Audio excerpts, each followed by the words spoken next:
7 tips to survive the COVID-19 pandemic. The first tip is government benefits. If you're having trouble paying your bills or paying your rent, take full advantage of unemployment and the stimulus check. Each person will be getting $1,200 depending on your income, plus $500 per child, and unemployment will be an extra $600 a week. The second tip is mental health.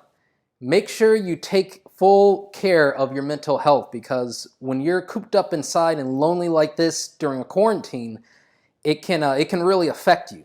So make sure you keep in touch with your friends and family, and sometimes you may want to call people because you can have richer conversations that way. If you're working from home, it's also good to turn on the video so you can see people's faces. Third tip is to save money. So during times like this, it's a wake-up call for a lot of us, right? Because who knew that the economy would come crashing down right now, and all the businesses, so-called non-essential businesses, are all closed. So a lot of people lost their jobs. And this is the perfect example of why you need an emergency fund, a 3 to 6 month emergency fund. So if you're already in a bind right now, then you want to start thinking about ways that you can get back on your feet and make sure that you're on that path so you can be prepared for the next time this happens.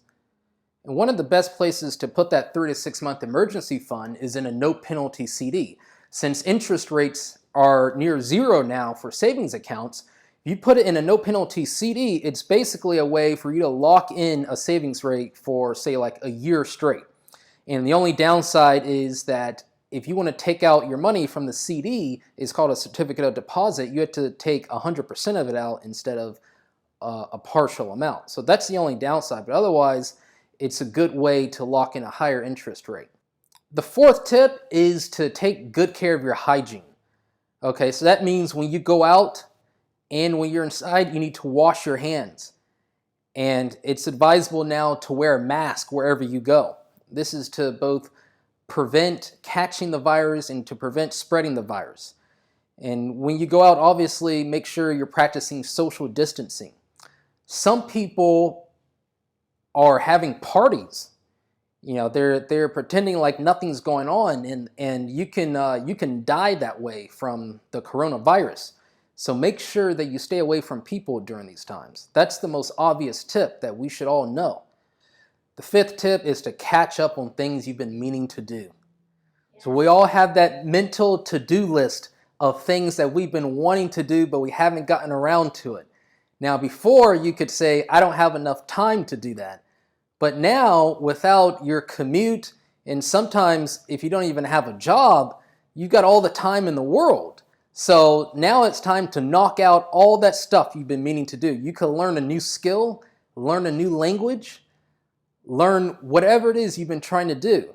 I would say you could work out, but all the gyms are closed. So, but there's lots of stuff you can do, especially on YouTube and the internet. Tip number 6, if you're feeling anxious about COVID-19, you need to take a break from the news. Take a break from social media. There's a lot of doom and gloom out there. We already know what you need to do, right? Stay inside, wait till this is all over. So if you're getting daily updates on this, it could make you more scared than you need to be. Especially if you have money invested in the stock market and it's going up and down, this might make you freak out. So what I would say is divest from all news and social media if that's making you anxious, and just do whatever you've been meaning to do around the house, around the yard, or whatever. Tip number 7, be flexible. So that means you need to think of new ways to make money, right? Because a lot of us don't have jobs right now. So how are you going to support yourself the next time this happens? Beyond an emergency fund, you also want to have multiple streams of income. Okay, maybe you can, if you know a second language, you could teach kids across the world how to speak in that language, or how to speak in English.